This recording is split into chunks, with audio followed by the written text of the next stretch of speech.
What a game. What a game. Moose, I told you we had to finish the game before we did the pod, man. It was amazing, dog. All right, we got B, we got Moose. Who else we got? We got Maximus. What up, gents? What up? Straight off the football games, man. Dude, they were both really, really good, and they both involved snow. You feel me? Yep. Yes, sir. They were good to watch. Yesterday's games was like, I think one was close and the other one was kind of jacked up, bro. The Lions let me down, bro. That was terrible. Man, the Texans let me down, man. Well, I mean, the Chiefs, bro. You know what I mean? So it's rigged. You think so? Come on, man. 7-0 with the same referees? It's crazy. But the team like lost once all year, dog. I know, but still, man. Every So, like, same The nonsense. Chiefs are hashtag good at football. You know what I'm saying? Mhm. That's all right, bro. The There's refs. always next year. You're gonna blame the refs, really? The zebras. We're gonna blame the zebras now. They always play a part in why the Chiefs win, man. He always blames the wrong people. You're buying into these conspiracy theories too, bro. Conspiracy. Man, B's always blaming the wrong people. Boy. He's blaming the customer when a company messes up. Now he's blaming the refs. Let me tell you this. Oh boy, The here we NFL go. is a private institution. They can do whatever the hell they want. This is literally a show. But what's the benefit of having a specific team have an advantage when that specific team is already better than everybody else? Blaming Are they the customer. better? I don't think Blaming they're the better. customer for dog. winning. What do I blame the customer for? B, come on. What? You said who? I don't know. You said I blame the customer. I thought we were talking about football. I don't know what he was talking No, about. no, I'm just saying you always blame the wrong people. Oh, Why? I mean, what do you mean? I don't understand it. What do you mean? oh man, we're not getting off to a good start, Maximus. Come on, bro. All right. I got some solid topics for us tonight. We're gonna talk about AT&T tonight. Got a couple of things to cover there.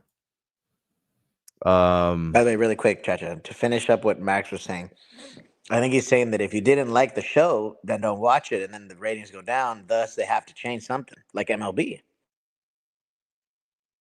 Oh, okay. I see what you're saying. Kinda. Oh damn, we got the peeps in the house. What up, Anthonius? What did that have to do with me, though? Speed I- test channel, Troy. What's up, Deanna? What is going on, baby Yoder? Good to have you. Claire's in the house. Troy, my guy, Mark. Appreciate you guys. Thanks for coming through tonight. Okay. I don't know where to start, Moose, honestly. Should we start with the FCC and the Trump admin? Should we start there? Yeah, I mean, there's a lot to talk about. I think it's a big deal, but I'm always following what's going on with the FCC, so might as well jump in, right? All right, let me hit the screen share and let's discuss it. Okay. On the eve of a new presidential administration, we have, I guess an appointment. I think it was literally like a couple of days ago. It may have been Friday or Thursday. News of a fifth commissioner assigned to the FCC. We already know who the chair was going to be, Brendan Carr.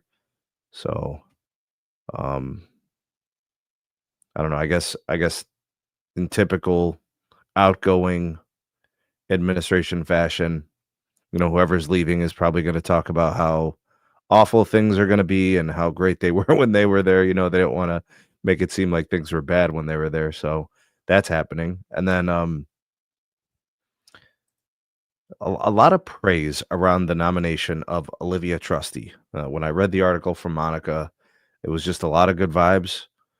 They described her as being a good decision maker, easy to work with.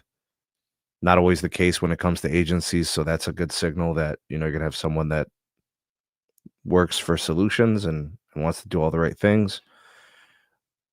They say she's really smart and intelligent and has good experience. I mean, what else could you ask for in a candidate, right? Or a nominee, I should say.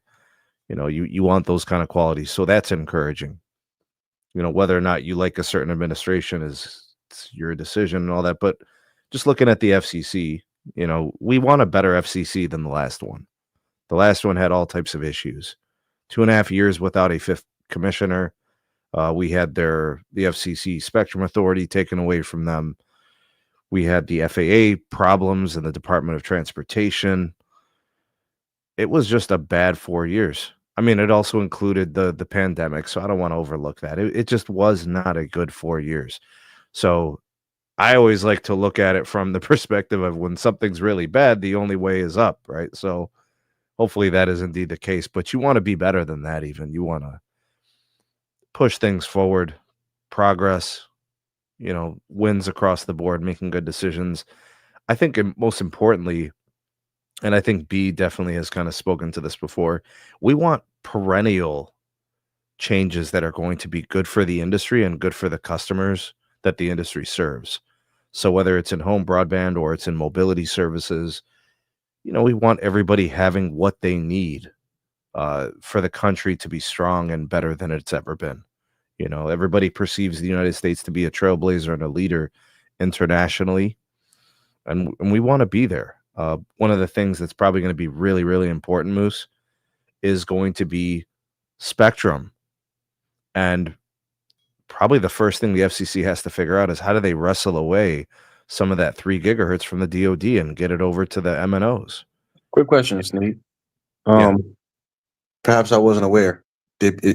Brandon Carr? Are we not? Is he not going to do what happened with that? He's the chair. So okay, so Trump FCC. So she's being nominated to be one of the commissioners.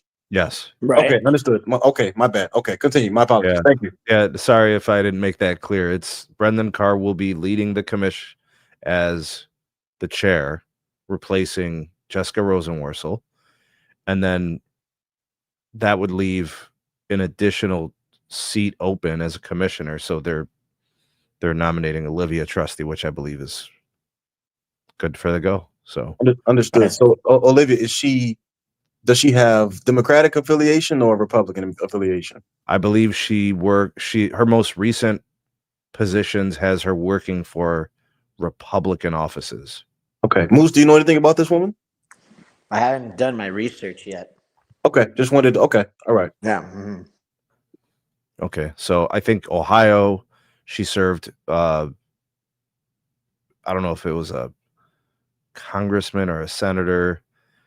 There were a couple other states mentioned too. I was looking at some of her experiences. I think it says it here.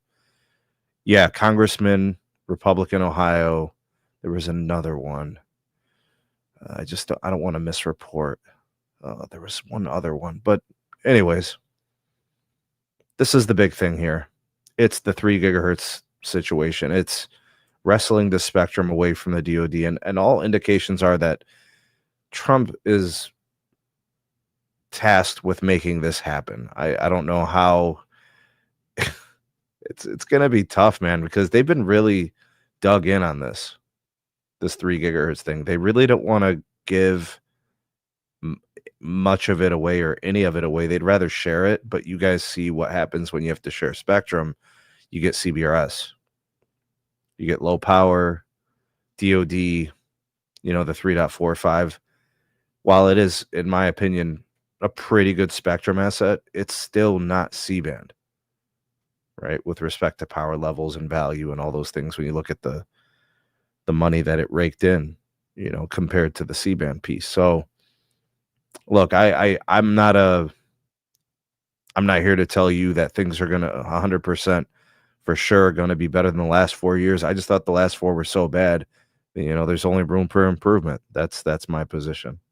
What do you think, B? I'll start with you. What do you think are the 1 or 2 most important things that the new FCC is going to have to tackle early and really nail? Spectrum Authority, without a doubt. Got to work with Congress. They have to relinquish that Spectrum Authority. They don't know what to do with it. Get it back to the FCC where it belongs. That has to be reinstated, like in 20 minutes. Yeah. Please.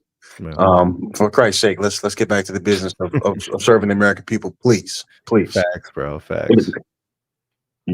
Please. That's the first thing. After that, I mean, shoot, Sneed. I mean, get some teeth. Get some teeth. I mean, get some teeth. I'm still reeling over what happened with the FAA. Had that not been a thing, we probably would have even greater progress than we do now as far as C-band rollout is concerned for Verizon and for AT&T. There's been a whole lot of talk about network quote unquote superiority from the other competitor, which has just been it's a farce from the standpoint of the rollout. I mean, you got both carriers, AT&T and Verizon, to their credit, that have been really, really moving efficiently for the most part. More so Verizon a little bit than AT&T, but AT&T, and to their credit, the last, I would say, 8 months at least, they've done a decent job. Solid work.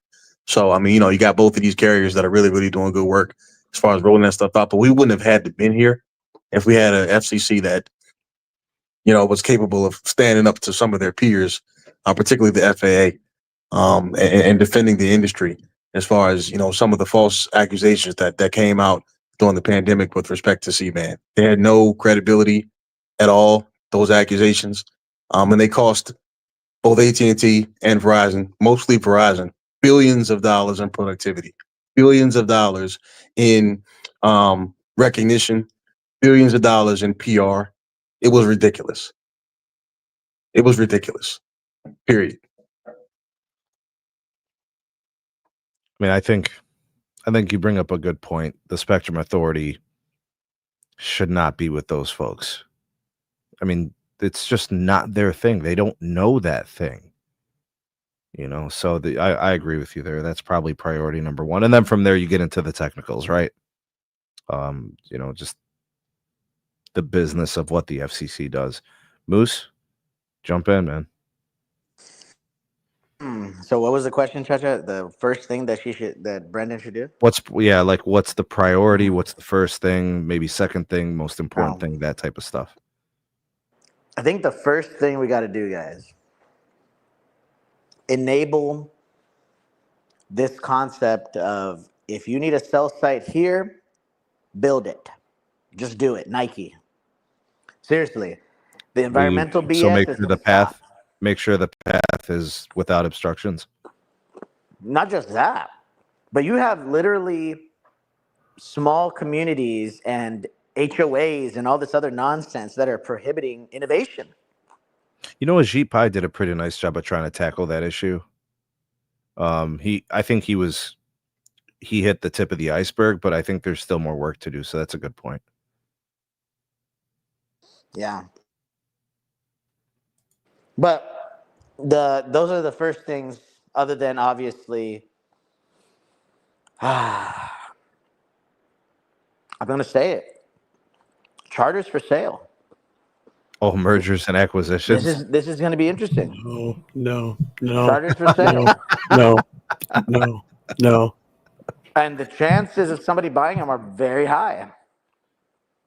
But I don't think that they're going to want to do a monopoly, because Trump has been on record, multiple interviews post-election, that he doesn't want to, quote, make big companies even bigger. For example, but he was speaking to the big tech companies. Yeah, like he was talking Google about and TikTok Microsoft and being bought by Facebook, right? That's literally what he was talking about. But that philosophy also expands to carriers. It's any company. He said that very generally, right? So yeah, if you but think that about would it, but you would be assuming, like, let's be clear about that. You would be assuming what you're saying is conjecture. That's not, verbatim quote from him. it is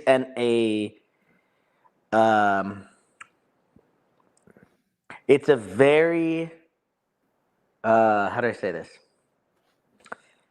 It is presumed the direction based on one big transaction that is going to be happening within the next 90 days, right? TikTok, 40 to 60 billion dollars, maybe even more, right? That's the number that ChatGPT gave me before this podcast, right? Of how valuable it is. Just the U.S. operations, right? Comcast buying Charter, that is literally going to become a monopoly. That is the monopoly in cable.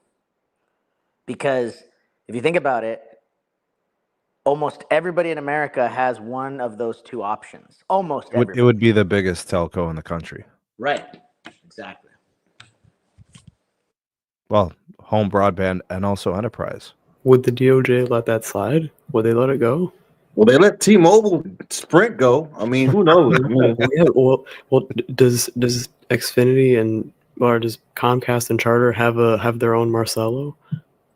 Like, who cares? I mean, at the end of the day, the regulators are the ones that are supposed to decide yes or no. And I mean, Trump let it happen once. I mean, who's to say he wouldn't do it again? I mean, I think Moose has a point. Well, and I get that part of it, but also we got to understand T-Mobile and Sprint were two tiny, crappy wireless companies that came together. Comcast and Charter are the two dominant internet companies in the U.S., so they're already at the top. They don't have any basis to go off of, like, oh, we're tiny, we're the little guy, we're struggling without. I mean, they can always say if we're not growing, we can't compete. Right. Yeah, well, is that going to work when it has to go through all types of different, bodies, regulation? All I'm saying is that it worked once with the same administration, the same guy at the helm. So I get it. Who knows? I'm not saying I'm in favor of it. I'm just saying that it could happen. I think Moose has a valid. No, I think he does. I don't think anyone's in favor of it, but I'm just saying Sprint and T-Mobile were different circumstances than Comcast and Charter, which are already in a position of dominance. That would be a huge footprint because you think about it, like what Moose was saying, they don't really have overlap. They've never competed with each other based on, regional availability. So basically you end up being in about 90% of the country. Could you, and it would give them a lot of power. Right. They would be able to dictate the prices of fiber to the cell sites. And Moose, enterprise. think about it like this. They could also start buying the smaller regional players and just eliminate them completely. I mean, because you'd be putting together the market cap of two enormous companies. And by the way, I think that there's going to be a significant amount of consolidation in fiber this next year, right? If you think about it, what T-Mobile's doing was the start. In 2024, what T-Mobile was doing was the start. So in 25, I'm anticipating all these like smaller players, to be bought. I can see that happening. I think that's a foregone conclusion. You got a bunch of little guys that have been building fiber because there was some available funding to do it. Now they're probably like, let's sell. This is getting hard. Selling this is hard. Right. Building it was easier. Sounds very reminiscent of the conversation you and I were having 10 minutes ago, Sneed. And it's crazy because, I've had that conversation with you on a couple of occasions. I've had the conversation with Moose on a couple of occasions. Actually, to Moose's credit, this is a conversation we had in 2023 in the summer. Yep. I brought this up back when BEAD was first announced. The writing was on the wall from the beginning of that program, to be honest with you guys. Yeah. But I mean, man, this FCC is going to have a lot of issues. But the FCC, in terms of, these transactions that could ensue, the FCC is not the only, commission that's going to be overseeing any of this. They're involved because it would be airwaves, it would be spectrum, it would be networking, right? It's telco. They regulate that. But there's also the DOJ piece, like Max brought up. They're the ones that actually are kind of they'll be suing, taking this stuff to court, should they feel compelled to. It's going to be about their frame of mind of what they want to allow. And of course, they're going to move off of whose cues. It's going to be off of Trump's cues, his signals. And he's a pretty blunt guy, and he's pretty direct and straightforward. And, you know, so Moose, you say he doesn't want monopolies and shit, but I couldn't tell. So, like, for example, the JetBlue, Spirit Airlines, right? And Frontier, right? Frontier Airlines. That could definitely be back on the table this year, right? The DOJ denied them, right? To not combine because that's forcing another competitor out of the market. But if Spirit is already in bankruptcy, something's going to happen. Well, that's where the wheeling and dealing comes into play, right? Right.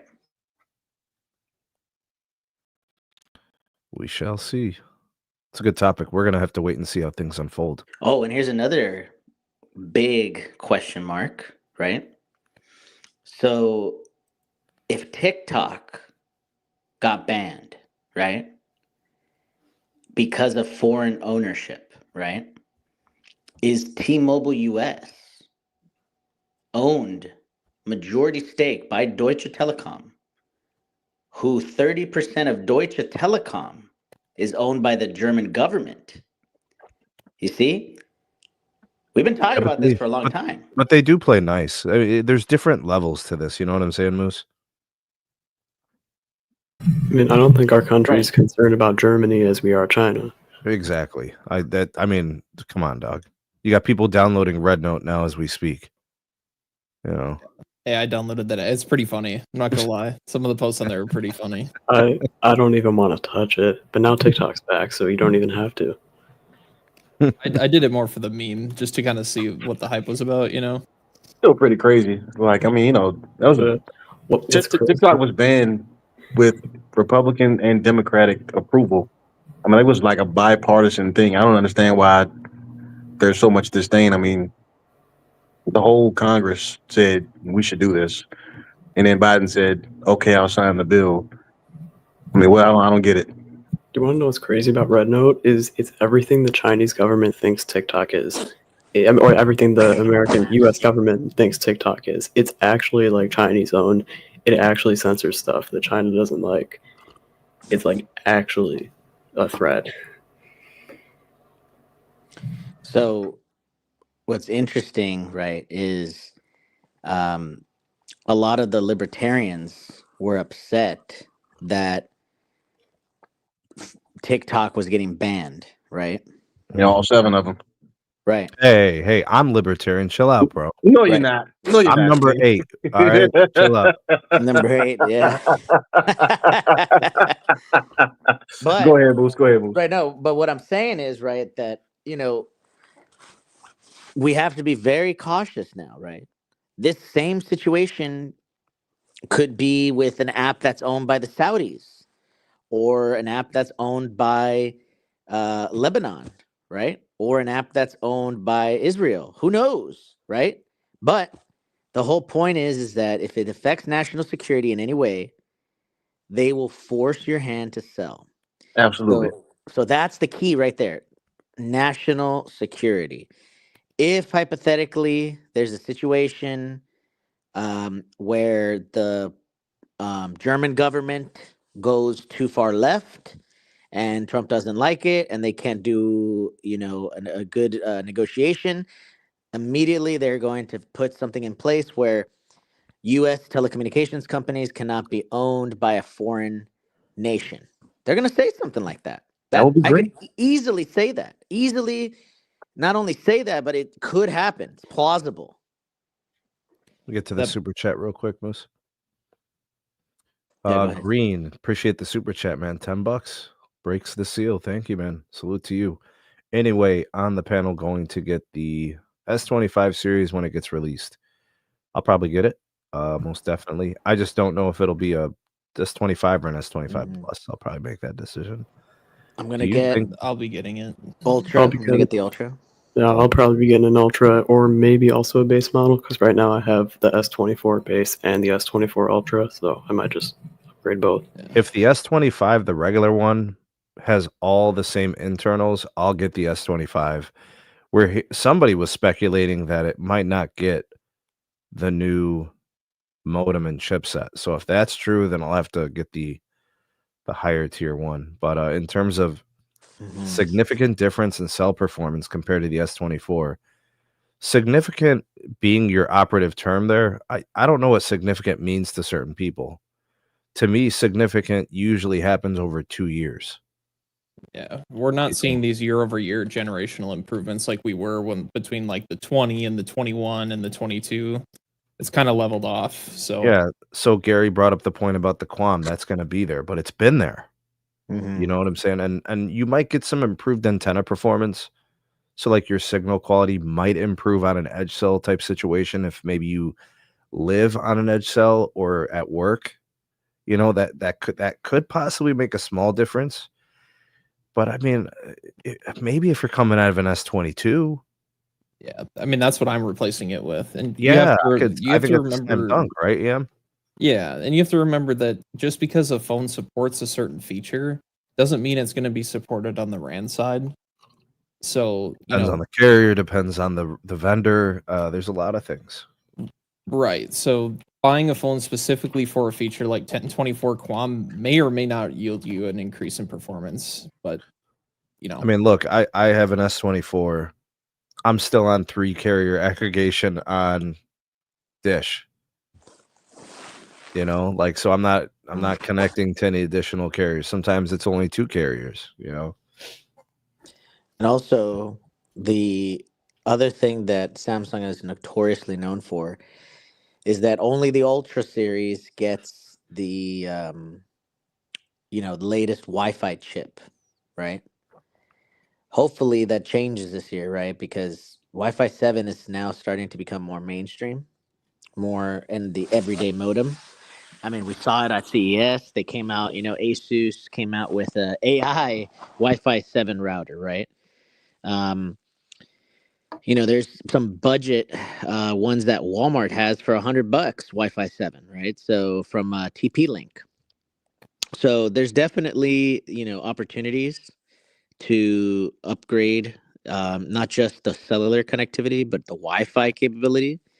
And then people are going to say, well, if you're buying a $100 router, why would you need Wi-Fi 7? Well, it's to future proof all the different advancements that are happening with Wi-Fi 7, right? And also, it's a less noisier channel. Everybody has 2.4. Everybody has 5 gigahertz, right? Very few people have 6 gigahertz. So, it's definitely going to be improving not just the cellular connectivity, but also the landline, ISP connectivity with Wi-Fi 7. Not that it's going to happen, but just because you brought up TP-Link, there's a there's a non-zero chance that company also receives some sort of government scrutiny, like being banned. That's been a conversation in the cybersecurity space as of recently. So, for anybody considering TP-Link, just know that that's happening. Right. There is some security concerns with TP-Link, and I completely agree that they need to be investigated. Yep. Yeah. Yeah, not saying like it's going to, just because you brought up the brand, people are aware. All right, guys, let's jump on to this next thing. All right, AT&T unveils first and only customer-first promise across both wireless and fiber networks, plus customer care and deals. What AT&T is doing here is promising their customers their best effort at everything, every single time to every single customer. So AT&T has fiber customers, and they have wireless customers. And with the wireless customers, they made a promise, a guarantee that you will receive a credit if the network goes down for an hour or more. So let's say you're on your home cell site or your work cell site, and the tower goes down and it's down for more than an hour. They'll give you a day's worth of credit for the outage. And then hopefully at that point it gets restored, services kind of normalized, and everything's back to, working perfectly as it should. The fiber guarantee, I believe, is at 20 minutes. So if you're down for 20 minutes, and correct me if I'm wrong, Moose, is that right? Yeah. Okay. By the way, I've seen a lot of these already in the first day. Yeah, they're automatic. It's automated. They're giving you credits. They'll notify you you're receiving a credit for the day, and then that's a wrap. And they're also going to continue to offer the best deals for phones in terms of like an industry competition standpoint amongst the other carriers. The same deals for all customers. Doesn't matter if you're on the entry plan, if you're on the middle one or the premium one, they're still doing that. So, so there's that. And then also like, what am I forgetting, man? Oh, and this counts for small business too. So consumer, business accounts, it's all in there. So, it's an interesting move. I think what they're trying to do, they're trying to give the customer confidence and have the customer have confidence in them that when you have AT&T, they're going to make sure that your service is going to be up and running as often as possible, consistently as possible. And if that fails, you're going to see credits on your account. So it's, in my opinion, this is much more Un-carrier than I think people understand, because no other carrier does this. Nobody has a built-in guarantee promise in place as a fabric of their business philosophy. I'm sure if you called T-Mobile or Verizon after your tower's been out for an hour and asked for a day's credit, you could probably get that. I don't think it'd be difficult, but they're putting it in as an automated, systems kind of thing. So like, you don't have to call in and complain. They know of the outage. They're aware of it. You're going to automatically get a credit. Obviously, this is going to be cost. And I think AT&T's, I guess, ready to pay those costs. You got to think that AT&T is confident in what they're doing with their fiber and their wireless network, that they're ready to take this on. The deals thing, AT&T has been steadfast about doing that. So I'll let you guys have at it. Moose, you wanted to talk about this, so I'll bring you in first. So, okay, so a couple things here, right? I'm going to say it straight up. 100% propaganda. Okay? This is a playbook on T-Mobile. Straight up. Like an Un-carrier move, right? Well, Un-carrier moves in the sense that this has never been done to this level, but propaganda in the sense that everybody who knows something about the wireless industry knows that this is, it's not that big of a deal. Sure, you get an outage of that's 20, what I mean. It could be marketed. It's like an Un-carrier thing. Exactly. And that's exactly what everybody's, for example, tomorrow in the national championship game, right? Ohio State versus Notre Dame, right? It's going to be everywhere. Tim Tebow and other people, there's I saw a commercial today. Right. They made like 7 or 8 ads for right. it. There's a YouTube video on YouTube right now on the AT&T channel that has 5.2 million views in less than a week. Mm-hmm. Crazy, in my opinion, right? That's insane. Now, I will say, from the average consumer, right? I'm not saying us here on the panel, but the average consumer loves this. Churn is now at a record low. Unbelievable. Fiber churn's always been excellent, and the wireless is best in the industry. It's going to be even better this quarter because of this. I'm saying it because I know. It's crazy to me. I can't believe it. Something so simple as, hey, I'm going to give you $5, right? Instead of them. And by the way, it's not just $5. You can still call in and get another whatever you want. Sure. Try to advocate. For additional. Sure. They get I guess like a discretion of like $50, no problem. You can call in and say, hey, I didn't like the experience today, or this week. Just to give you guys an example, the fires, right? Yeah. The wildfires in California, mm-hmm. right? The same day that it launched was the same day that you saw a bunch of people getting those notifications because they were in the wildfire situation, right? And it caused no service. So it's working. It's working. But there was a lot of questions from the community of, is this going to be sustainable, right? Nope. Is this going to be able to sustain the, accreditations, right? The credits. Right. It's not sustainable. So thus, do you guys remember Mark the Spot?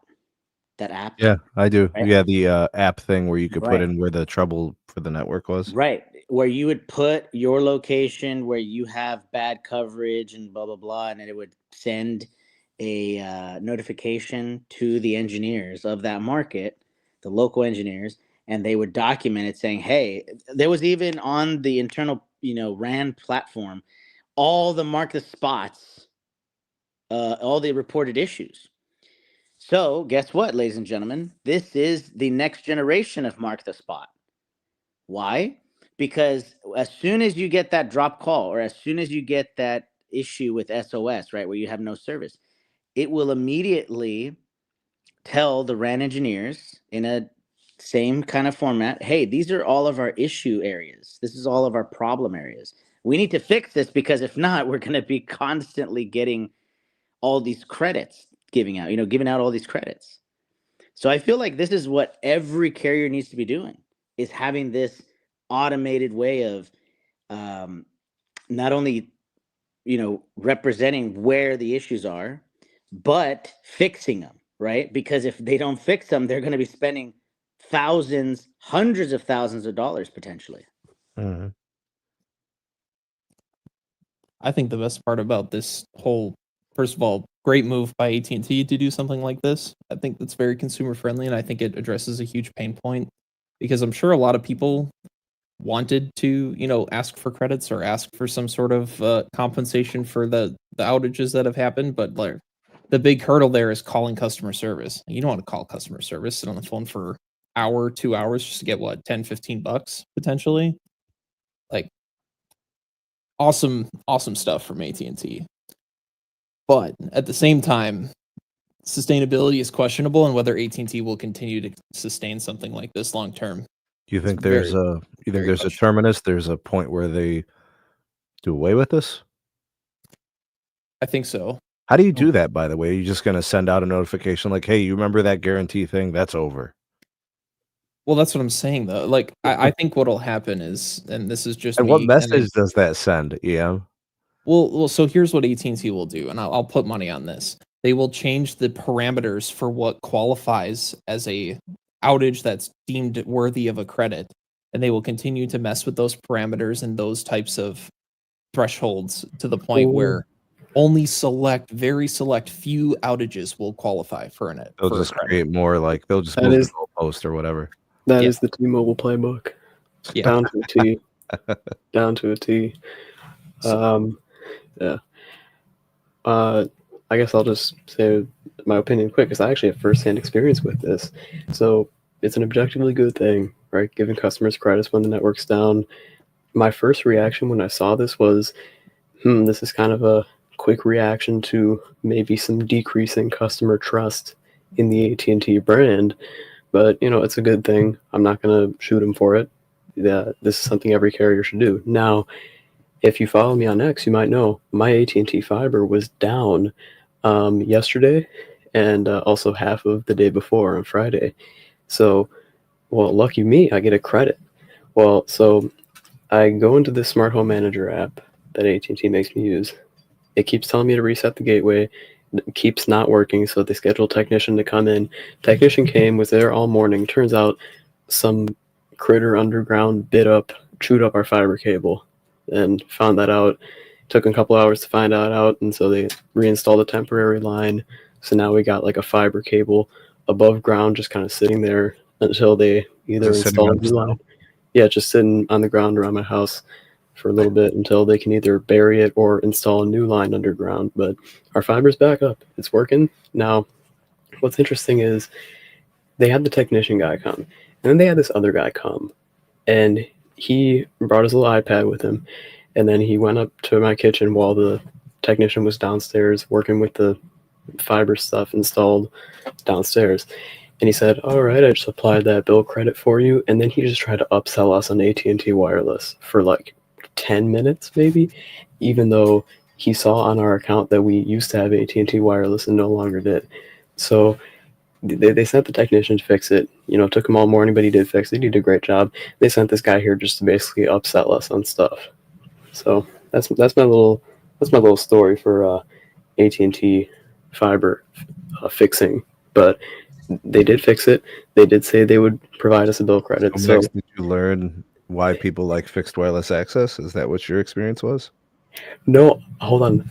So during the time where it was questionable, where I was thinking, when are we going to get this back up? I was talking about maybe going to the T-Mobile store and quickly grabbing T-Mobile home internet just as a temporary solution, because the technician wasn't sure how long it would take to be fixed until he found out what the problem was. So I was immediately thinking of that as a backup option, but all did go as planned. It went well. So I'm going to say this worked. I'm going to say this was an overall positive experience. Obviously, it would have been better if it never went down in the first place, but that was the mouse's fault, not AT&T's fault. So, in effect, AT&T is giving us a bill credit for what a mouse did to us. Tell them to set traps down there next time. Yeah, no, they gotta cover the cable in like insect poison or whatever, whatever it takes. But so I just logged in before we started talking about this because I saw Sneed, you pull this up, and I knew I wanted to talk about this, but they didn't issue us our newest bill yet. But they did say they would give some type of credit. Yeah. All right, B, jump in.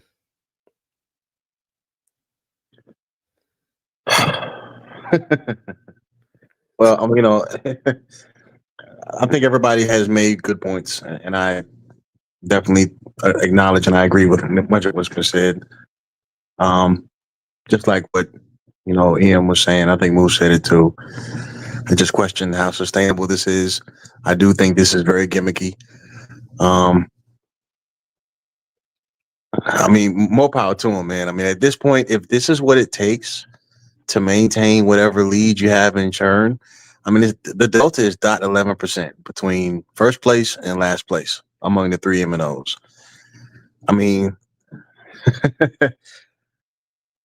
Well, I don't know, guys. This seems like a lot. It seems like a lot. If it starts to affect, AT&T's bottom line to the point where investors start to. How do they mask that? They start messing around. It just seems like a recipe for additional phone calls into customer care, people being upset, issues. It seems like more trouble than it's worth. They were already leading the industry in turn. B, I think this will lead to less customer care calls. Yeah, if people get their credits, nobody's going to complain about free money. Right. But for how long? For how long, Sneed? Natural disasters are happening more frequently every year. So you really want to take a hit to your bottom line because of an event by God? Come on, man. And by the way, a mouse underground. As long as the customers allow it, you can't put everything underground. How much do you think the LA wildfires are going to impact each individual carrier in terms of like how much they have to pay to rebuild? Because this is something that we definitely got to talk about, Chacha. We have to. Well, actually, the bigger problem is going to be the process. Forget the money for a second. Right. When has California ever played nice about infrastructure building? And to add this to that, it's not like natural disasters are slowing down, guys. I understand and I acknowledge and I respect to Ian's point, trying to take care of the customer. I know that is the right thing to do. I get it. But Jesus, man, okay. I certainly wouldn't think that this is something that all the carriers should do. I don't agree with that personally. These natural disasters are lasting for weeks. I don't even think it's so that's you're going with the extreme case, but let's look at this from a more practical standpoint, a more realistic, like impact more people kind of deal. If we talk about like the reliability of the service, if I have a fiber provider, by the way, copper doesn't count. They're not offering this to existing copper customers. It's just fiber. And if I'm a customer and I have an outage monthly, I don't even care about the guarantee at that point. I'm out. Right. So I don't know how many customers this is going to actually impact.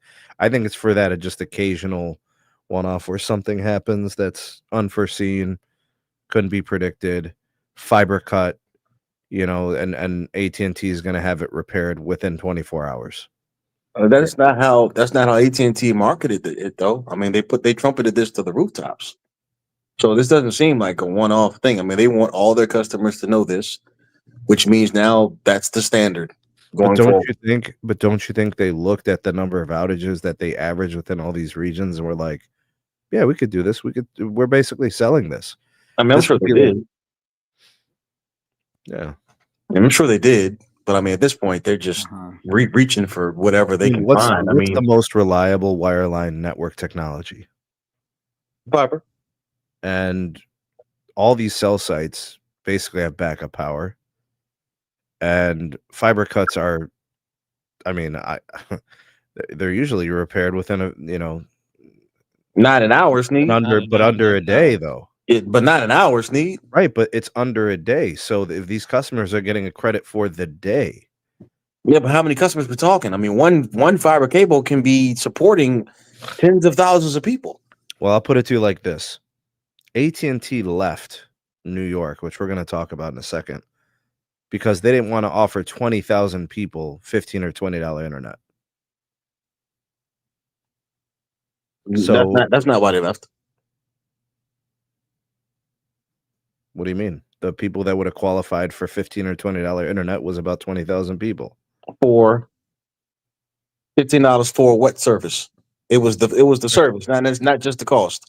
The $15 plan is for 25 meg, and the $20 plan is 200 meg. So Continue. Yeah, so AT&T is like, I'm out. So they looked at this and said, we can do this, but they can't do that. So it goes to tell you how confident they are that this won't hurt their bottom line that much.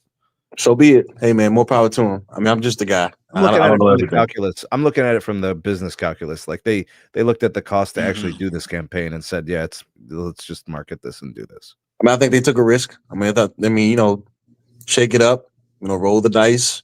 They're already industry leading. Obviously, they want to stay industry leading as it pertains to churn. So more power to them. I mean, I wouldn't do this if it was me, but it's not me. So that's why they're doing it. So more power to them. All right, let's go. Let's develop the idea. AT&T is no longer offering its 5G internet air service in New York because of the new broadband law. The broadband law, which I alluded to previous, which B had me clarify for the audience, $15 for 25 megabit per second home broadband, also business broadband apparently, and then $20 a month for the 200 meg service. AT&T's response, because they can't do this, was to leave the state of New York, no longer offer those services.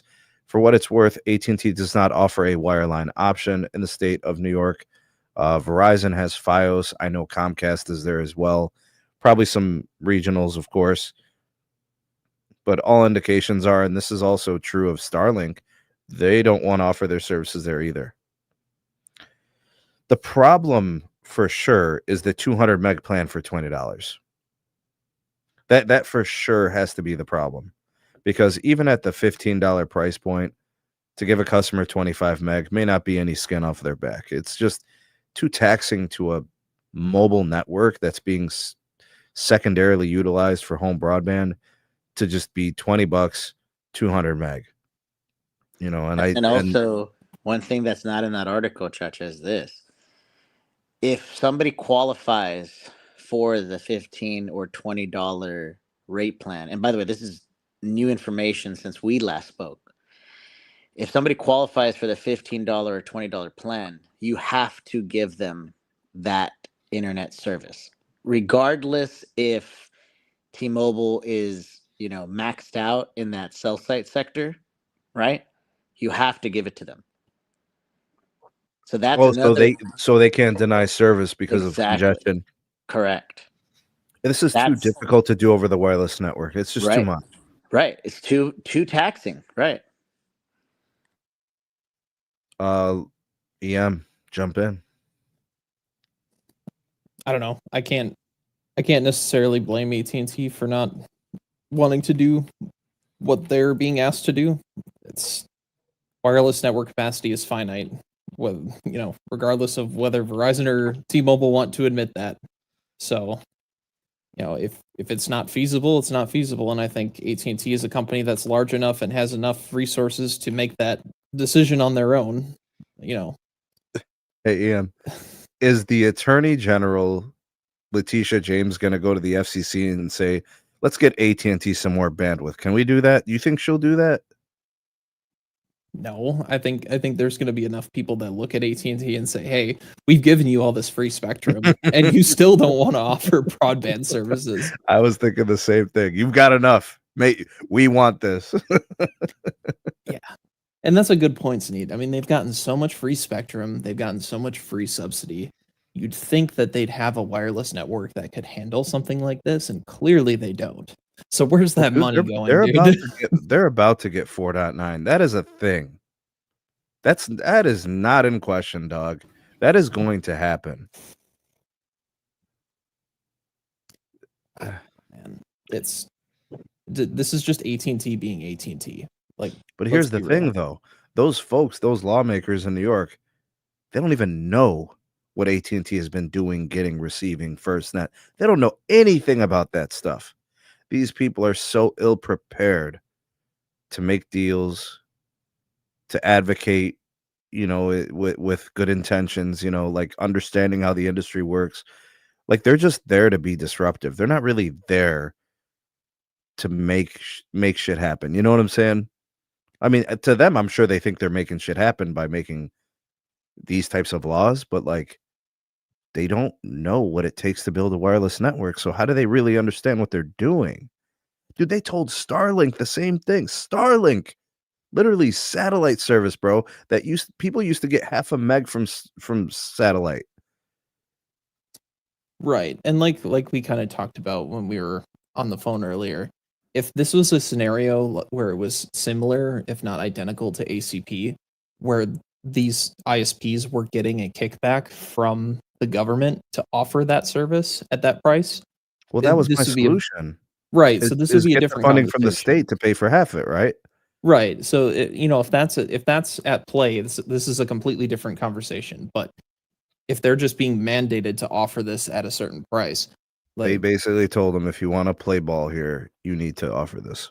Yeah, and I get it. I'm not going to fault AT&T for not wanting to do that or saying. Yeah,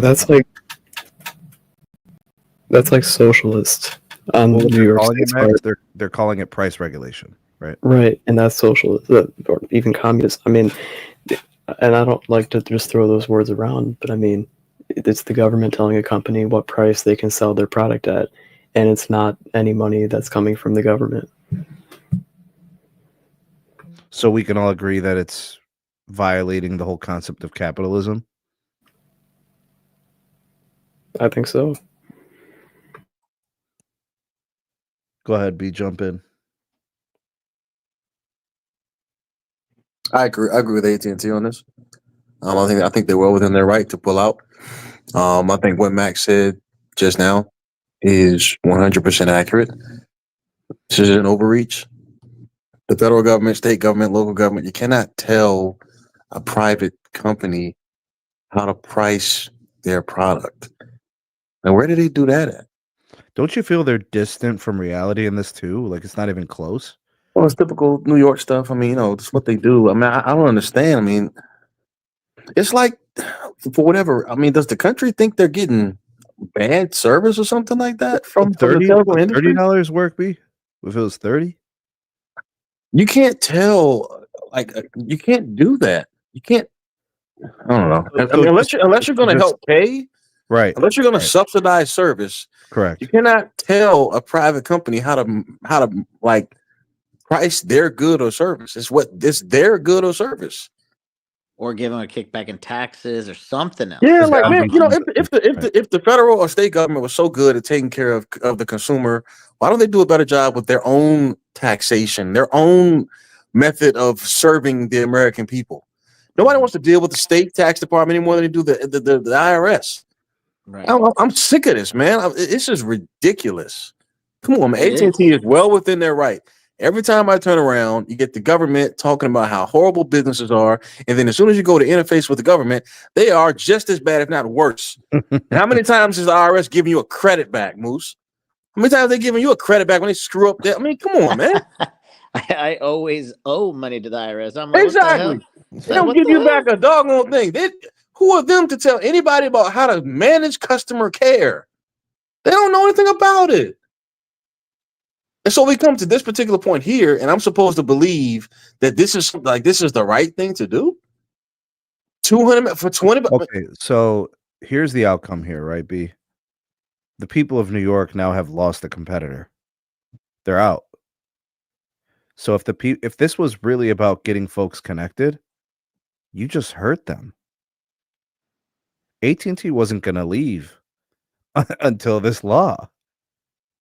And the last I checked, fixed wireless is one of the best priced options of all connectivity. On average, what are we talking? $50, $60? Sometimes cable average is like $80 or $90. Sometimes it's okay to bridge gaps. Sometimes it's okay to bring people into a room and try to come to common ground instead of constantly trying to argue, fuss, and fight and make the private industry out to be some sort of, vigilante. That's just not the case, man. Can we not do this to private companies, to people anymore? Can we just stop this? Because, now we have one less competitor in New York. Now we're talking about the people there in New York, having less choice. Hey, B, what happens when you lose a competitor in an industry? What happens to customer pricing? Generally it goes up, but in the industry that we talk about, anytime there's a price increase, it could be $2. It's like, oh my God, I can't afford that. What are you doing? Stop it. This is bad for the consumer. But they need more chicken. But they need more chicken. It's not true. It's stupid. Stop it. Also, they need more chicken, bro. Get out of here, man. Well, also something that needs to be said as well, right? Don't think like AT&T only had like a couple hundred people in the whole state of New York doing internet air, right? Talking about thousands of people, right? They said it, I think estimated was 20,000. Okay, let's say 20,000 people, right? Mm-hmm. Where are those 20,000 people going to go? Wherever they're at. I would assume that because these 20,000 people, one or two things are going to happen. The majority of those people are not low income. Guarantee you on that. So how would they qualify? So no. Chacha, you're missing the point. Those 20,000 people that AT&T had in the state of New York or whatever, because that's what you said. They're already connected, right? They're already connected. They're not low income. Correct. These are regular customers. They're going to go somewhere. They gave them a 45-day notice, and they told them you got to find something else. Yeah. But what I'm saying is this: those 20,000 people or 40,000 people, whatever the number is, they're going to have to go somewhere else. And guaranteeing you, majority of those customers are not going to be eligible for that $20 or $15 plan. So their next best thing, because I've talked about this with several people, okay? Most likely because of the marketing, people try to get T-Mobile fixed wireless first. Then they go to Verizon fixed wireless. And if T-Mobile fixed wireless doesn't have the slots, they go to Verizon. If Verizon doesn't have the slots, they try AT&T. And guess what? AT&T had the slot available, right, in that neighborhood. So they get AT&T because they're trying to avoid Comcast, right? They're trying to avoid Altice or other cable operators, right? So now you've gotten into the situation where if that same person that was paying for AT&T fixed wireless connectivity now has to revert back to cable, because remember, that person most likely did not have any other option for fixed wireless. No other option. Everything was filled. That's why they chose AT&T. So now you have to go back to cable. This is a very bad situation, guys. I don't think anybody's thought about it that way, explained in that methodology. Yeah, this is not an ideal situation. Not a lot of good is going to come out of this. I think it's all it's kind of a bad setup. Having internet providers leave at a time where connectivity is, in my opinion, the best it's been. Starlink now says they're out, with their services. I don't know. I think the next step would be monitoring whether or not T-Mobile leaves. When you want to know something else, let's say there's some companies that didn't leave. Every company that doesn't leave New York after this, if they want to remain a sustainable business in that state, they're going to have to raise prices on every customer that doesn't qualify for this $15, $20 service to subsidize those customers that qualify for the $15, $20 service. Let me get to this super chat. Green, Okay, thank you for the second super chat of the eve. He said, what's the panel's thoughts on Apple ditching Qualcomm modem, making their own modems? Do you think they're being comparable in performance? I'd be honest with you, man. Oh man, we gotta go back in time on this one, Chacha. I'm not a fan of swapping out Qualcomm to get the former Intel, currently Apple design stuff. I wouldn't want to be Gen 1 Apple modems. Just that's all I'm saying. Maybe Gen 2, Gen 3, Gen 4, as long as it's like within, 5-10% performance. But my expectation is that the Qualcomm will be better always. And that margin between the two will be extreme in year one. So, but thank you for the super chat. Hold on, you guys want to speak to this? Yes. Yeah, hold on, just real quick. Let's remember, Apple is good at making chips, right? Their iPhone, like the CPU, GPU, Cellular modems. Yeah, well, I mean, no, but I mean just chips in general, like CPU, GPU, the A series chips in the iPhones. They're industry leading. They always beat the Qualcomm chips, right? The M series chips in the Macs. Talking about cellular modems, sir. No, I know we're talking about modems, but I'm just talking about in general. Like it's the design of silicon, the design of chips, the way that's all put together. At the end of the day, it's all chips, and Apple is good at designing them. Maybe in the early days they sucked because it was Intel, but I mean, the reason they've had all these years with Qualcomm, it's not because Apple likes working with Qualcomm. It's because they're readying up their own thing, and I don't think it's going to be that bad. It may be worse or a little bit. I don't think the gap is going to be huge, and I also just would not be surprised if it's better. But Max, okay, let me rewind the clock here. Chacha, do you remember when we were doing podcasts back in 2020? Sure do. In the summer of 2020, we got an inside track on the Apple modem.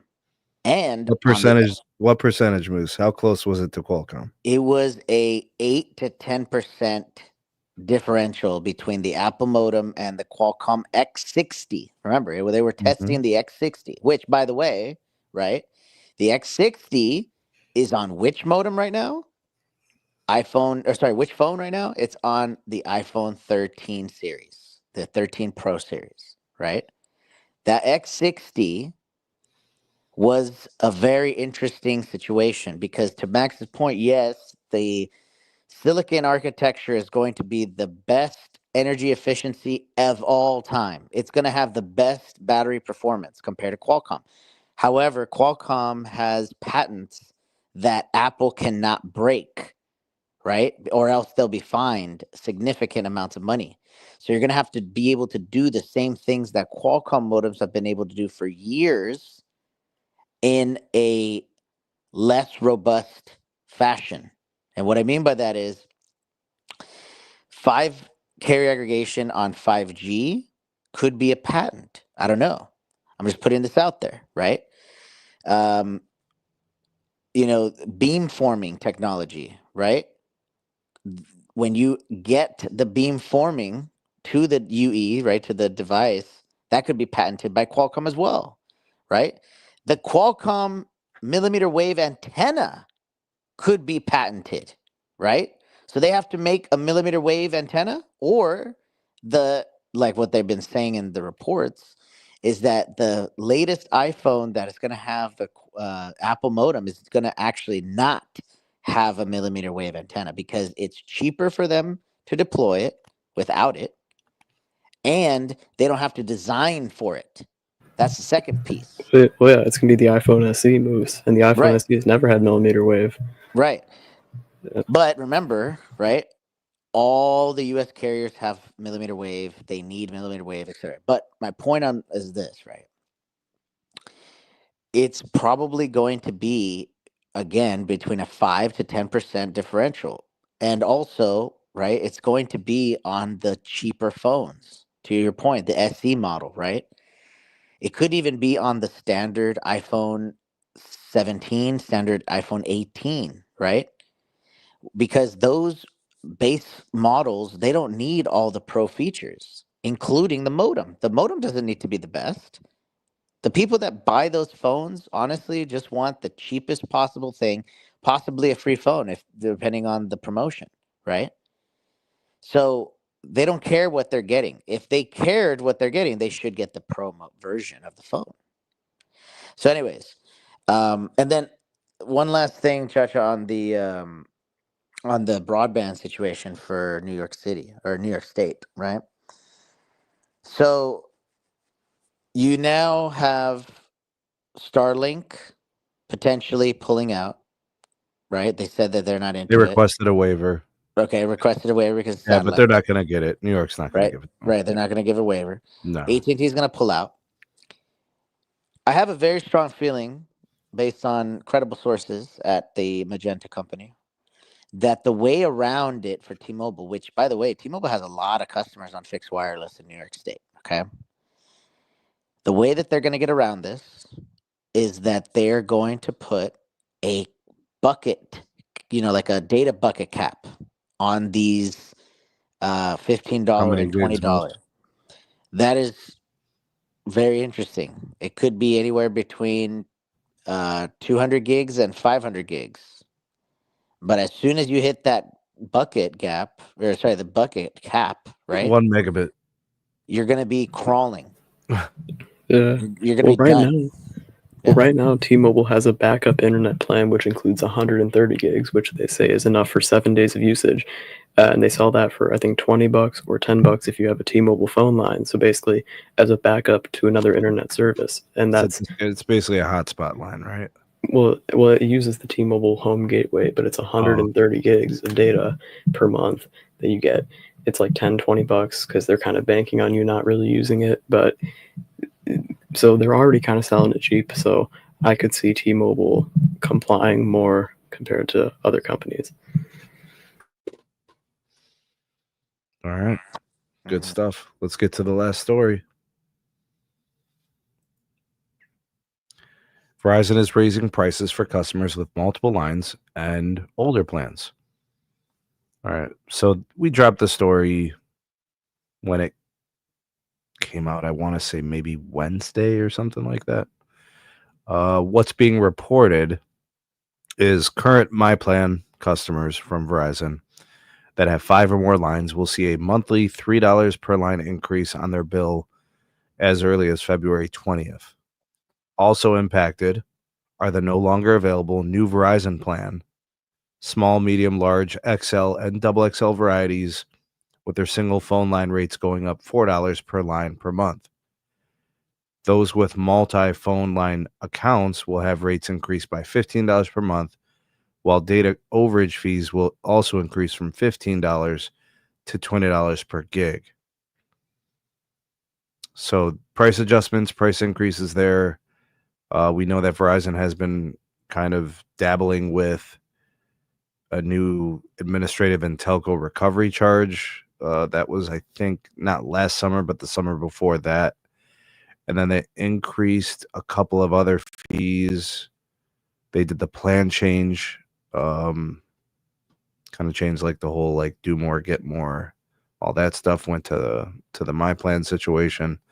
So there's been some levers pulled. There's been some changes and stuff to old plans, and basically every plan has been hit with some sort of price increase at some point in the last couple of years. Some a couple of times.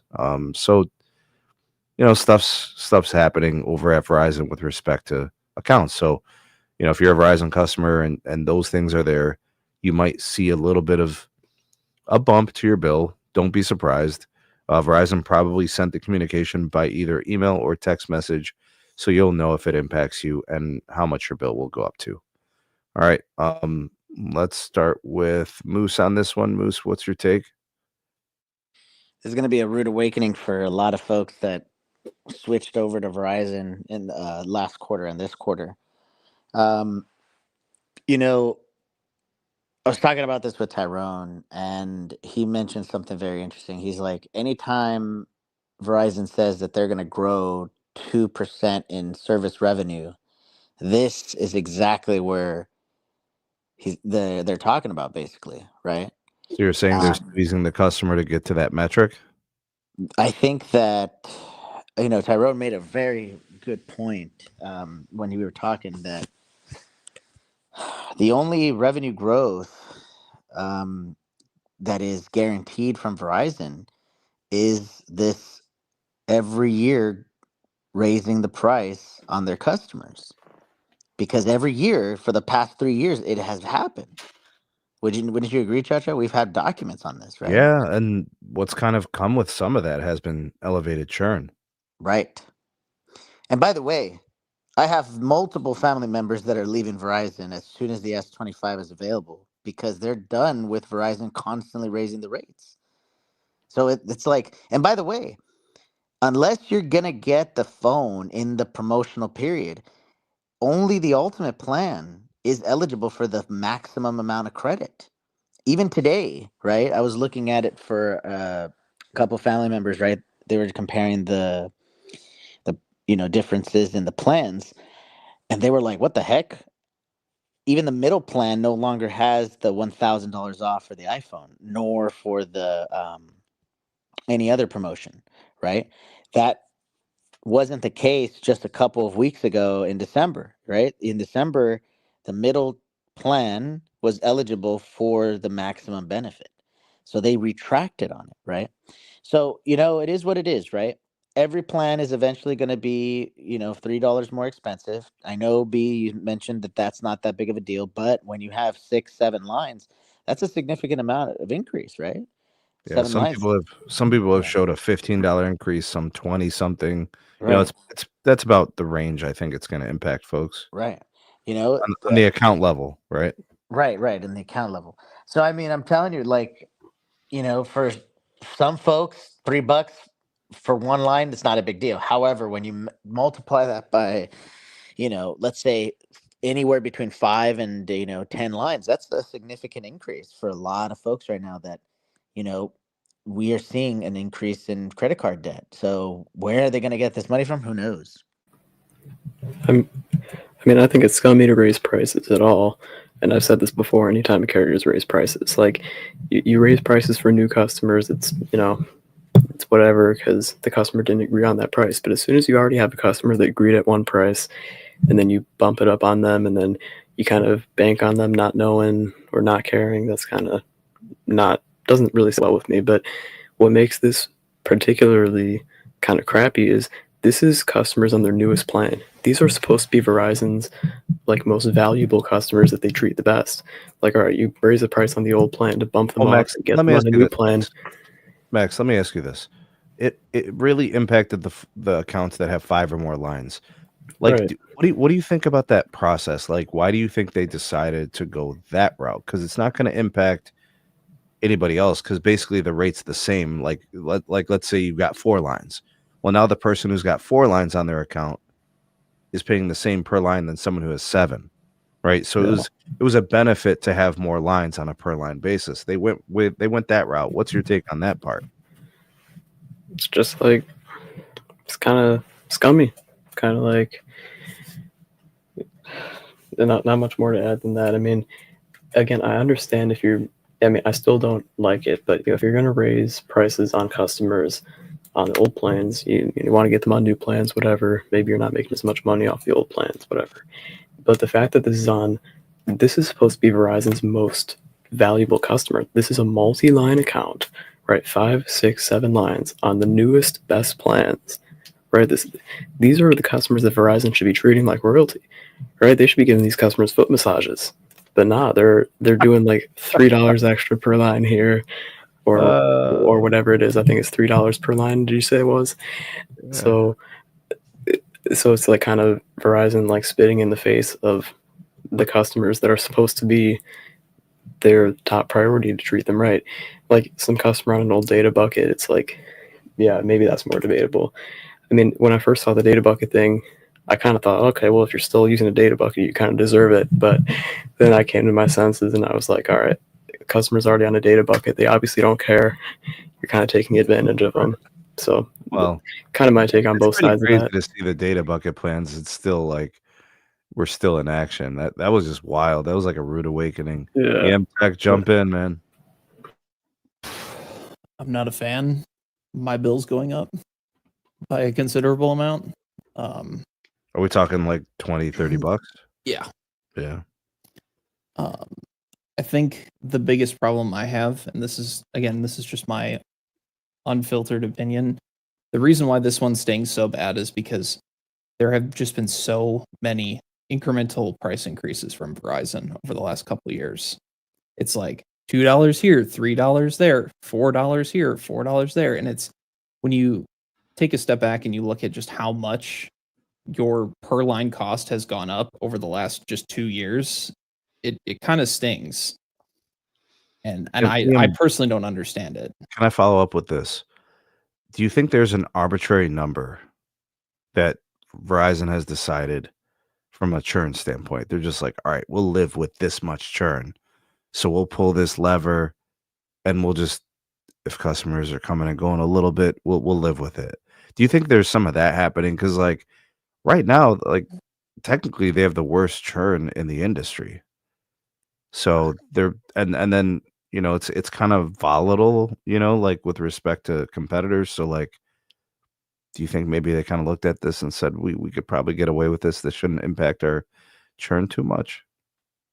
I mean, maybe, but at the same time, it's like, if you're pushing your premium postpaid customers away, you're while at the same time, bolstering the offerings on your prepaid and like your cheaper options like they have been. I mean, the same day that they announced this price increase was the same day they announced some sort of incremental benefit increase to, I think, Straight Talk or something. Yeah, I covered that. Basically, they gave their higher plans like prioritized data and like upgraded hotspot and a phone credit when you stay after a while. So yeah, it's like they're cannibalizing their postpaid base. I don't get it. So let me ask you guys a question. Say you're running a carrier. How do you increase your revenue year over year? What would you guys do? Well, no, B, this is not what this is about necessarily. The fact that Hans's quote, I don't remember the quarter, but it was definitely in either early 24 or late 23. He literally said, we're going to take from one side of the house to give to the other. So that means the premium customer on the My Plan is subsidizing service for Straight Talk.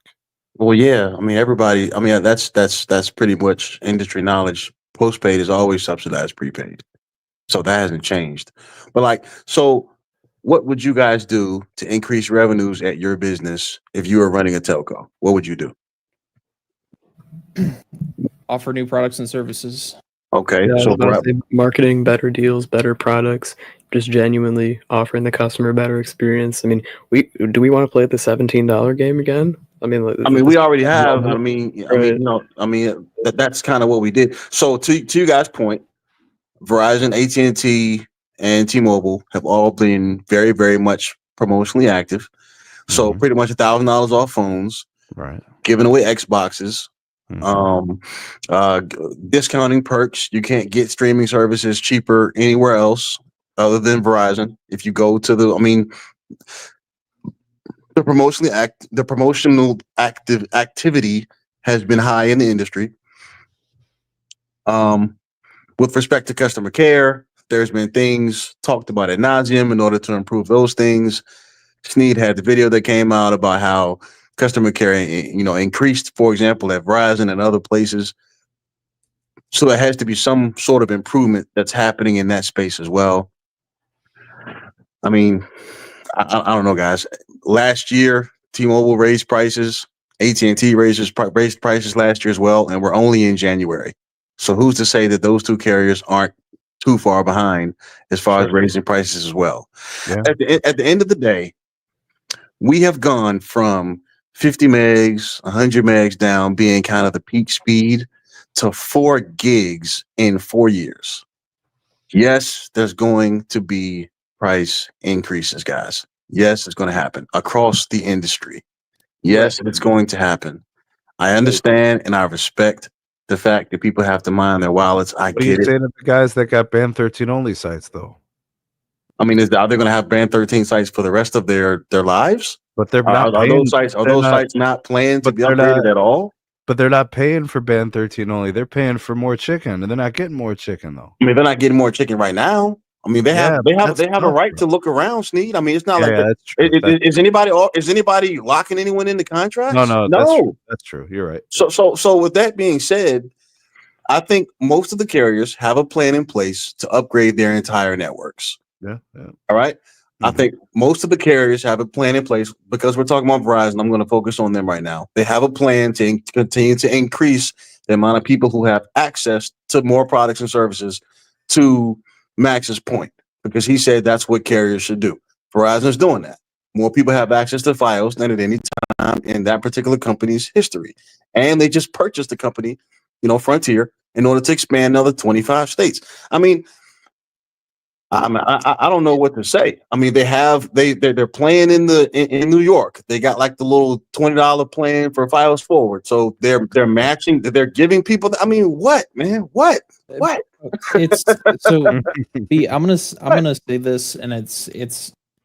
I think this is a lot of people will resonate with this. It's not necessarily about the fact that they're increasing prices. It's about the way that they're increasing prices. It is persistent with Verizon that they just nickel and dime when they increase rates on their customers. It's like, I'll give you my personal story. I had lines that were on the mix and match. I kept them on the mix and match before my plan came out.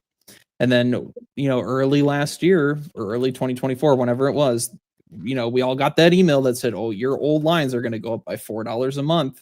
And I think it was like an increase of $1 or $2 for me to go to the My Plan or whatever at that time. So my bill went up to $1 or $2. And then I get an email again that says the plan I just switched to less than a year ago is also going up by more per line. It's the nickel and diming, and people are sick of it. Think about the people who got nickel and dimed out of the 110 plan and then got nickel and dimed out of mix and match, and then now are being nickel and dimed on the My Plan. It's the perception, not necessarily the execution. I don't know how so I acknowledge what you're saying and I respect it. I promise I do. I really, really do. I don't know what else to say other than transparency is there. Verizon, every time they've raised prices, they have come out and said, hey, we're going to do this. We're going to give you X amount of days. Hey, we're doing this 30 days from now, however many days. And then the customer has the ability to be able to make whatever choice it is that they want to make that's best for their family. That's the government mandate. Yeah, but every company doesn't do it. Like, for example, we have companies out there charging $5 for people to pay their bill, and they didn't let people know. Like, that doesn't always happen. Mm-hmm. And so, like, if it's a federal mandate, to your point, the Verizon has honored and stuck to that mandate. And now it's up to the consumer to decide what's best for them. This is business, guys. Yeah, I don't know what to say. I mean, I don't know. I don't know. Hold up. So I agree with that, and I acknowledge it completely. But just because a company tells the customer that they're going to screw them over doesn't mean it's okay to still screw them over. Well, you're not screwing them over by raising prices. If you go to your employer and ask for a raise, you're not screwing your employer because you're asking them for a raise. You're asking for a raise because you feel you need more money. So does Verizon need a raise? I mean, they're saying they do because they're raising prices. So now it's up to the consumer who is not in a contract. They can either decide to make that payment or they can shop around. Like Sneed has already covered this ad nauseum. If like price increases are not going to stop. When you look at inflation, when you talk about inflation and all the different industries out there who are raising prices and doing all that stuff, like, telecom is never listed as one of the industries that's keeping inflation high. It's not even on the list. And so we continue to have this same conversation. Like, T-Mobile's probably going to raise prices this year. AT&T is probably going to raise prices this year. It's probably going to happen. We should probably prepare because we're getting faster speeds on our cell phones than we are at home with our home internet oftentimes. But if I'm And looking at the, for whatever reason, like $3 and $4 is a deal breaker, but everybody still wants more service and more speed and more availability, and it's not going to be for free. Yesterday's price is not going to be today's price. If that applies for small businesses, it's going to apply for the large ones too. I do want to add this though, be at that price, the $4 per line increase, that is a 10% price increase per line. These are $40 lines, I believe, right? So just throwing that out there, right? It's about a 10% price increase, which as a percentage is pretty steep. Sneed, I don't disagree. I'm not saying that you're wrong. I'm not saying that people should not make whatever decision is best for them. By all means, do what's best. I'm not saying that. No, I get it. But at the same time, there's another side to that. Companies do the same thing. Companies offer compensation packages to their employees. They get raises every year, or whatever the case may be. Like, yo, you don't see Verizon saying, hey, we're going to lay off X amount, or we're going to give you a desk at the window and we're going to stick these things and you got to put your computer on the stick. Like, yo, what do you want? I mean, would you rather them lay employees off? No, not at all. Not at all. No. What do you want? I'm with no. I've discussed that as some things for people to ponder and consider. You know, I just I guess I'll follow up with this. Do you expect anything substantial within the churn rate in response to this, or do you think it's going to be kind of par for the course standard, just regular quarters, or do you think, perhaps something?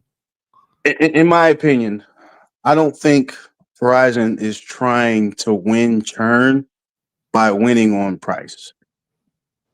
Verizon's never shown us to be the company that wants to compete on price. Verizon has always been the company that said, hey, we're going to be the company that's going to set the ceiling at all times because we believe we have a better product than everybody else. That's what they say to the consumer. Mm-hmm. And for the last, how long have they been in business? 25 years, this iteration of Verizon, they've kind of been right because they got more customers than everybody else. I mean, we can talk about it. Okay, fine. Who has more customers? Verizon does. So based on how they've been moving for the last 25 years, they've been right. The customer has voted with their wallet and said, hey, you are the most expensive. We're going to pay it. Yeah, but until that changes, I mean, I don't know, man. I don't know. To kind of respond to that, I mean, the account numbers have been shrinking every quarter. Let me get to the super chat real quick. Thanks, Joel. Appreciate the super chat. That would be the third one of the night. Big shout out to Joel as well as Green for the earlier super chats. Why does B think Verizon is giving all their value brands so much and not their valuable customers, and the other carriers are not? Do you want to respond to that, B? It's a great question. Thank you for it, man. I would say it's because they spent money on TracFone and they need to make sure that they can grow in that particular space. And it's worked. I mean, to their credit, they stopped the bleeding. It's working. They grew in prepaid last quarter, and they grew in postpaid, and they grew in postpaid phones. And so all of the bickering and all this stuff about price, it worked. It's working. I don't know what's going to happen in the fourth quarter. They haven't released. I think they release in another week or two. If they grow again, then what's everybody going to say? If they grow customers, if they grow revenue, if they grow prepaid, if they grow postpaid, then what is everybody going to say? B, who's this guy right here? Yo, B, you're in the chat, dog. What's up? No, no, not you. Not that's different. B. I don't know what it is. Wait. So let me ask this. So, Cha-Cha, you've been a long time Verizon customer. Mm-hmm.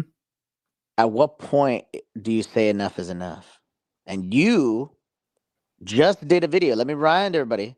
You just did a video saying that $80 for AT&T fiber was not needed, but I was still going to keep the fiber and just downgrade the speed, and I still get the experience that I'm looking for. But with wireless carriers, especially Verizon, can you do the exact same thing? As in, can you drop to a plan that is more affordable and you save money, or do you have to start thinking about switching at this point? Well, these are the My Plan customers, so they've got basically three tiers. I think they've got like their entry, and then they've got the middle, and then they've got like a higher end one. And you can mix and match with Verizon. So I'm assuming that whoever might be paying for like the premium or the middle plan could kind of finagle it so that they could save some dough, but if they move to another provider, Moose, like if they go to T-Mobile or they start shopping T-Mobile or shop with AT&T, is it a guarantee they're going to find something cheaper? Not with the way T-Mobile's been moving. Exactly. We have this conversation as if the other carriers don't increase price too. Now, to AT&T's credit, it was only $1. Guarantee, you know what I'm saying? Like, you get what I'm saying, B? You're right. The point is valid. All I'm saying is the industry is going to increase price. It will not just be Verizon. So if you're going to hop around because of a $12, however much, okay, but who's to say the other carriers are going to raise prices too? Because the entire industry is facing the same issue. Hey, bro, Total Wireless isn't raising prices. You get a 5-year price guarantee with them. Yeah, but you get a price guarantee with Fios too. And 5 years goes by really quick. I'm telling you, prepaid prices will increase soon. I'm telling you they will. And then what are you going to say, Max?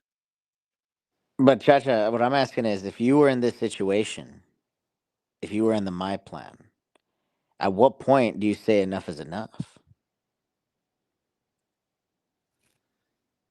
I guess we'll have to wait and see. If you have a choice where a carrier is going to say, we are never going to increase prices, then by all means go to them. But I guarantee you their service will suffer eventually. All right, let's answer some questions. All right, B. These are like people within the chat want to know these things. Okay. All right. Which carrier raises prices the most frequently? Probably Verizon. Which one raises them by the highest percentage? That's a good question. I don't know. That's a great question. I'd love to see the research, or if we want to go through it, I don't know. Yeah, because I don't know that one either. But I would say that the frequency, it might be Verizon. Yeah, I would say frequency wise, probably Verizon as well. Because it seems to me Verizon doesn't do one price increase across all of their customer segments within postpaid. It looks like they go, okay, we're going to hit these types of plans. Then we're going to hit these types of plans. Right. Then we're going to hit these types of plans. Which kind of treats it all as like different events, right? It's like boom, boom, boom, boom. We did this. Pretty much. T-Mobile's was like a heavy one. It came in and hit like tens of millions of customers pretty quick. AT&T did a plan change. Then they had the legacy. Yeah, man, I don't know. Everybody does this. Yeah. And I'm like, guys, and it's not going to stop. Because again, you're getting 4 to 5 gigs on your phone now. You're going to have to pay for that. I'm sorry. I apologize. I know it sucks. I get it, but it's not free, guys. Guys don't go to work for free. Yeah. Again, you have other carriers raising prices and then laying people off. At least Verizon doesn't do that. You got people who don't even have a place to sit in the office when they've been required to come back 5 days a week. And nobody complains about that because guess what? They are guaranteeing if they have an outage that they're going to give me a 37-cent credit. Well, that's how that makes it all better. That's how they did the guarantee. They took away the parking guarantees for their employees. Yeah, so I guess you know what? In exchange for that $2, now an AT&T employee doesn't have somewhere to sit 5 days a week. Like, what are we talking about right now? It's crazy, Doug. That's $2 worth of chicken, though. That's $2 worth of chicken. I think again, the biggest thing that I have a problem with is the perception. They don't execute these planned price increases well. They don't time them well. It's a bad look. I'm not saying they're not warranted, right? I think that the Verizon. When was the My Plan dropped? Like, what was the time frame? Was it last year in the beginning of the year? It was 2023. It was 2023. No, it was like a year and a half ago. Okay, yeah. So like early 2023, and then Unlimited Ultimate came out. I think early last year or late 2023. Yeah. Okay. Yeah. What's the right time? What's a good time to raise prices? Well, like April, like September. What? There's no good time to raise prices because it's wrong. But no, which company? Stop it. Well, then you better not look, man. You better not ever ask for a raise at work because if you do, I'm gonna remember this day. You better not ever. If they offer you $15, you better work that $15 hour job until you die. And you're You not better allowed not to ever leave ask 1 for a minute raise, early. man. Do not leave 1 minute early, bro. Let me find out. Don't cheat on any tests. None. Well, the other thing too, because you sound ridiculous. the thing You that sound ridiculous. I mean, no disrespect, but you sound ridiculous. the Price thing that increases you are mentioned, the thing that you mentioned that I think definitely I could answer it. How do you grow revenue without raising prices, right? The thing that I have yet to see Verizon do, which I think definitely needs to be done in analysis, is do they need all these expensive leases on their cell sites? Historically speaking, Verizon has the most expensive tower leases out of any carrier. And they could get comparable connectivity because of how much or how many cell site they have dense network. They don't need to be paying all those high rents anymore because they have a cell site that is filled in, and part of their issue with that cell site. So, in my opinion, if I was to run Verizon, the first thing that I would do is I would start investigating how many cell sites I can cut the lease rent and save significant amounts of money that way. Because as we all know, if your costs go down, your net increases, right? So thus your total overhead of operating the network is a lot less. Yeah, but Number those are two, those are important assets. Those are performance assets. Those I'm are not saying to get rid of them. Keep in mind what I said. I the said thing you to just evaluate. reduce the lease cost, right? And by the way, if there is a cell site that's redundant, definitely get rid of it early because these leases, these But I've contracts, been seeing them densify moose, so I'm not seeing it that way, bro. I just don't see how that's realistic. like for so. example, go ahead.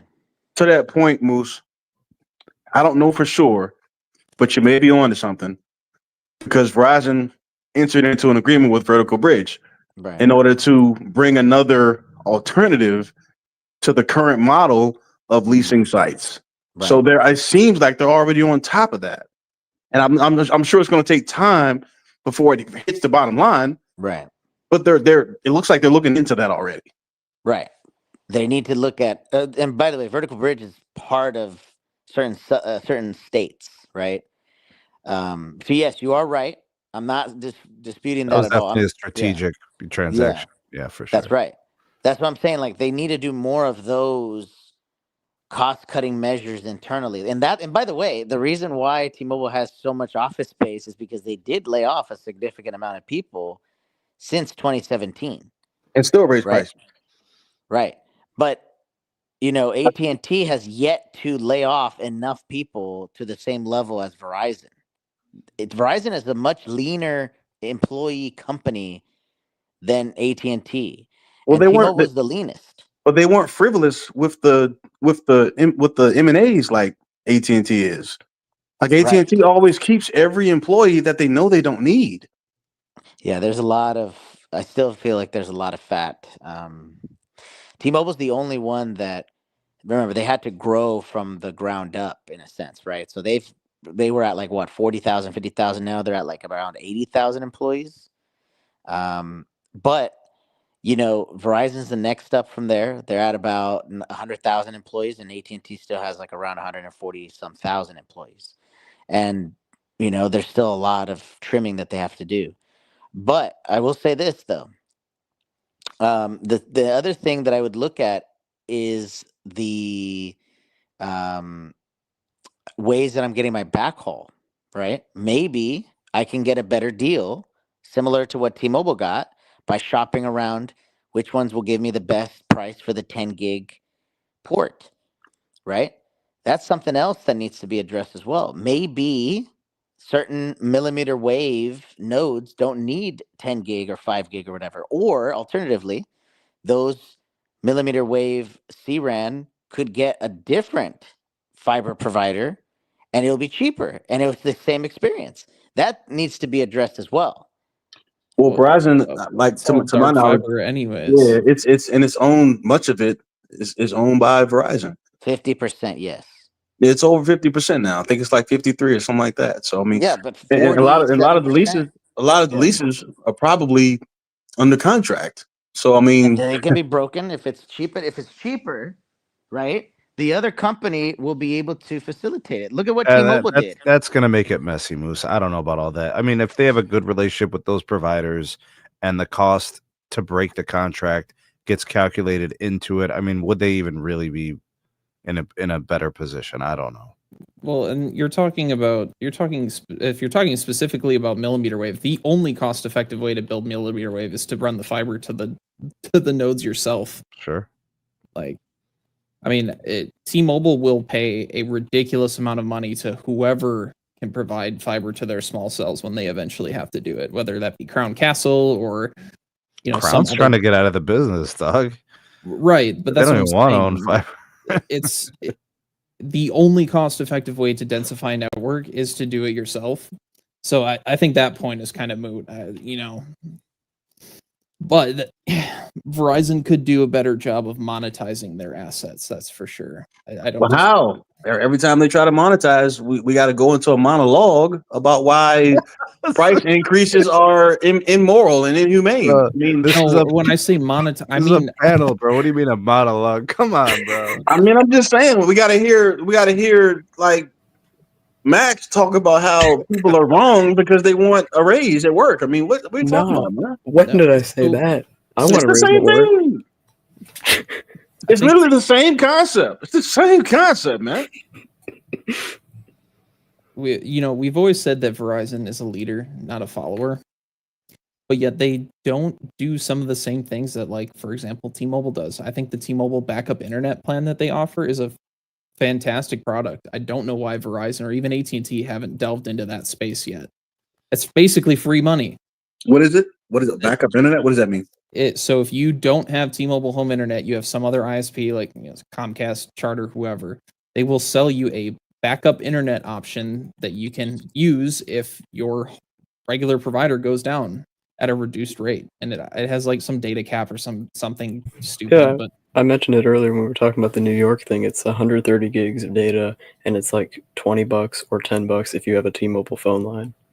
Right, that's phenomenal because either that customer is never going to use it, which means it has little to no impact on your network, or even if they do use it, 130 gigs is nothing. Like, those types of products and services are what they could use to bolster their revenue and make more money per account or per user, whatever metric you want to look at. But we don't see that from them because they would rather sell the customer a premium, quote unquote, home internet experience. Like, I don't know. It's just food for thought for the conversation. Man, it's been a good show, man. Thank you guys for coming out and hanging out with us. Big shout out for, the super chats. They came in from, I believe, Green had a couple, and then also Joel. Thank you guys for supporting us. And thanks to my panel. I appreciate you, EM, Max, Moose B. You guys are the best. I appreciate you guys for being on with me, discussing the topics. We hope you guys enjoyed the show. We hope you learned something. Thanks for contributing to the live chat for those of you that were there. Please do like and share our content. That really does help out the channel. We're looking to maybe grow the channel a little bit more in 2025 compared to 24. Of course, we always shoot for the stars, but you're helping that. Engaging with the content, commenting and videos and the live chats is really a big part of why we're here doing what we do. So thank you. Appreciate everything. All the members, all the subscribers, the Patreon supporters. Thanks for everything. And we'll see you guys soon on the next episode. Happy Martin Luther King Day to everybody. Don't go to work and ask for a raise. Don't go to work. I don't care what they tell you. Is Arizona still tripping? Don't go to work, bro. Don't go to work and ask for a raise. That's inhumane. Don't go to work and ask for a raise. That is inhumane. I got work tomorrow. I got work tomorrow for $12 an hour. I am getting a raise, or I'm going to work somewhere. No, you're not. No, you don't. Don't be hypocritical. No raises. $12 is what you get. We out of here. Peace. Peace. Hey, Sneed.